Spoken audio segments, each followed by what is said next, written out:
I was always trying to improve my life, searching for something, but I didn't know what I was searching for until I found it in recovery. I'm also a very introspective person, always have been. I studied sociology.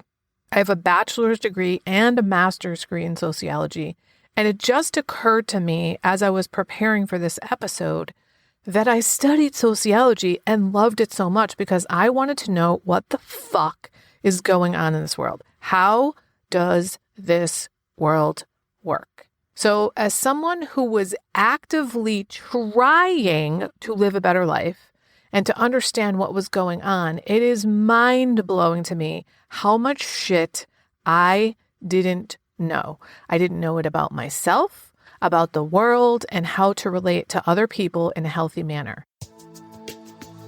Hi, I'm Barb Nangle. I want to welcome you to my podcast, Fragmented to Whole, Life Lessons from 12-Step Recovery, where I help people heal their emotional, psychological, and spiritual wounds and make deep, lasting changes in their lives. I'm the founder and CEO of Higher Power Coaching and Consulting, LLC, where I coach people on how to develop healthy boundaries. On this podcast, I share my experience, strength, and hope from recovery. I don't support or endorse any particular 12-step recovery fellowship, and I don't claim to speak for any particular 12-step fellowship. I also don't believe that 12-step recovery is the only way to recover. You might need additional help.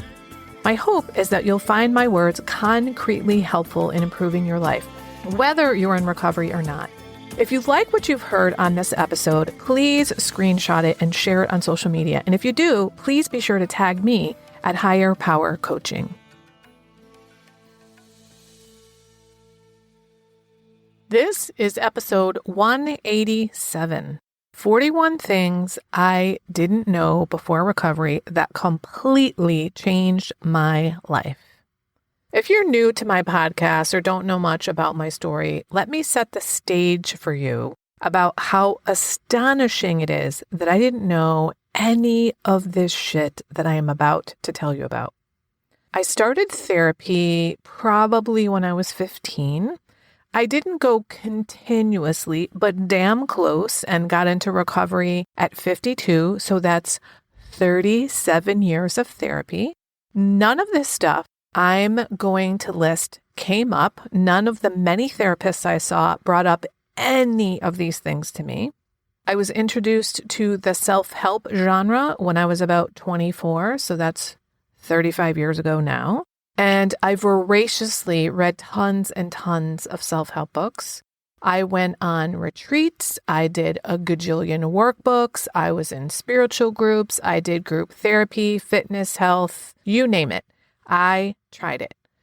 I was always trying to improve my life, searching for something, but I didn't know what I was searching for until I found it in recovery. I'm also a very introspective person, always have been. I studied sociology. I have a bachelor's degree and a master's degree in sociology, and it just occurred to me as I was preparing for this episode that I studied sociology and loved it so much because I wanted to know what the fuck is going on in this world. How does this world work? So as someone who was actively trying to live a better life and to understand what was going on, it is mind-blowing to me how much shit I didn't know. I didn't know it about myself, about the world, and how to relate to other people in a healthy manner. I never had a therapist tell me any of these things about myself.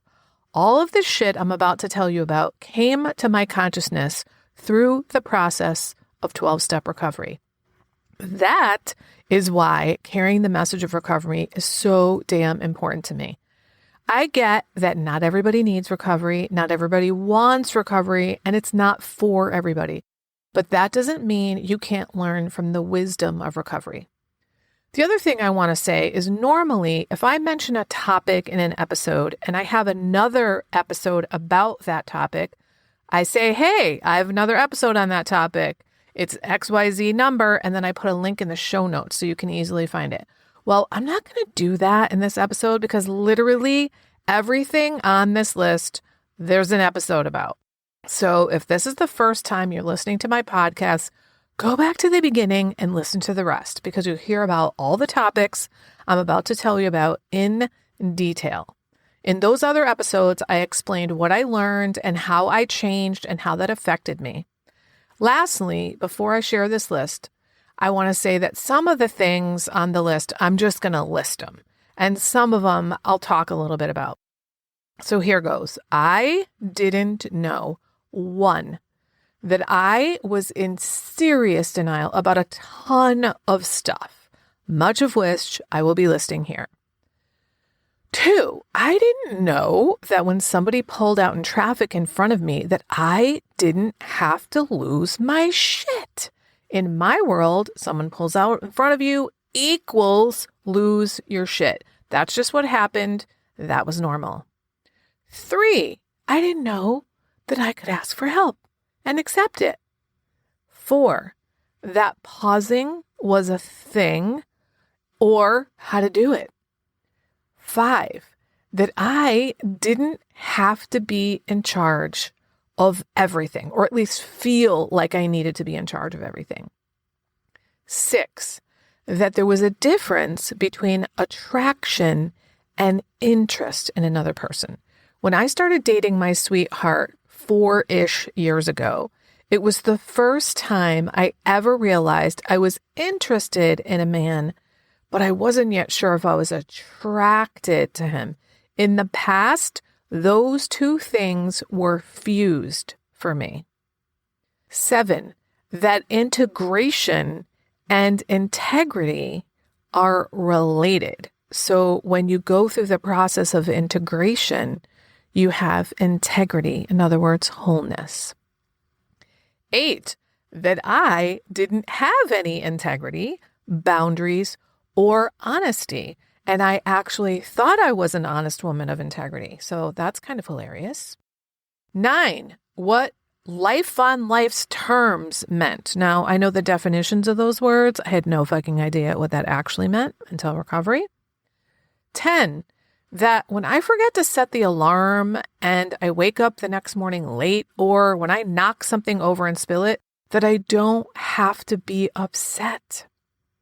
11, that I had victim mentality and therefore blamed everyone and the world for everything.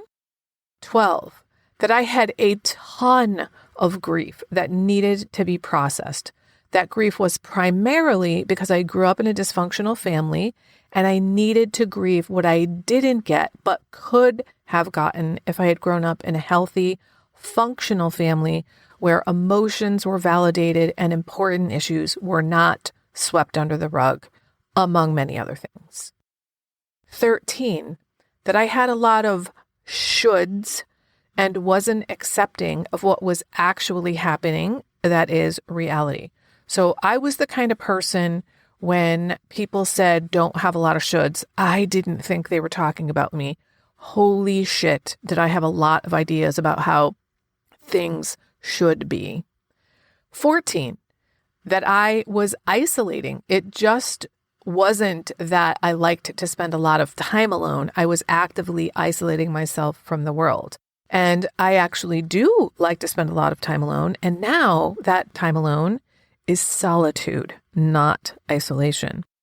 15, that I was codependent. 16, that I had a substance use problem. Well, maybe I knew that. I'm not really sure. And that I was a compulsive overeater. I didn't even know that was a thing. 17, that I was a victim of trauma, which was the cause of many of my issues and likely why I ate and drank and smoked and did all the other shit. 19, that I had a sense of urgency at all times. And now I know I don't have to live like that.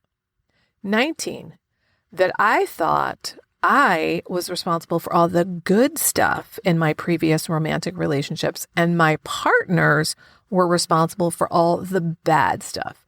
It took me a few years into recovery to recognize that that had been my attitude before recovery. It was subconscious, however. I didn't realize it consciously at the time, but I was definitely living with blame toward them about everything bad in the relationship. Meanwhile, I was the common denominator in all my relationships. 20. That accepting things that previously seemed unacceptable was possible. That doesn't mean I have to like them. I just no longer fight against them or resist them and resist that they're actually happening. 21.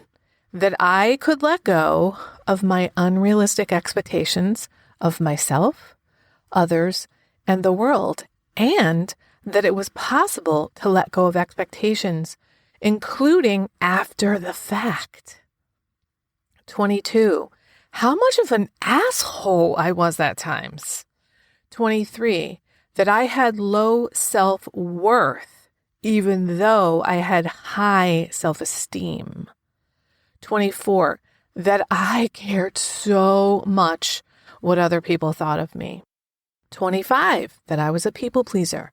I remember when I heard that was a term, I was like, oh, my friend Joanne is a people pleaser, but I'm not. Haha, not true. 26. That I thought I was, quote, nice, but was in fact dishonest and manipulative. In other words, not nice. 27. What the fuck I was doing to make my life so full of drama and chaos. 28.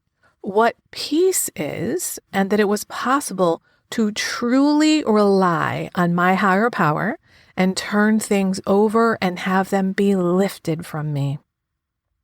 29. That I could say no and put limits on people without having to be a dick about it. 30. I didn't have to put up with loud, shitty behavior or stay in fucked up environments. 31. I could leave the ringer off on my phone so I wouldn't be disturbed by calls and texts, and that it wasn't other people's fault for disturbing me. 32. I could truly focus on one thing at a time instead of multitasking and get into the flow state multiple times a day, every day. 33. That I treated myself like shit.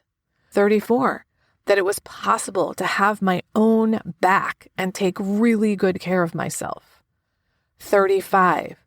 That it was possible to be stable, peaceful, and financially secure. 36. That intimacy requires vulnerability. 37. That I really like attention and that it doesn't make me a bad person to want attention. 38. How fucked up my family was and how fucked up I was. 39. That I gossiped. 40. That I ruminated and catastrophized, even though I'm an eternal optimist. And 41. That I could help heal others just by sharing my story.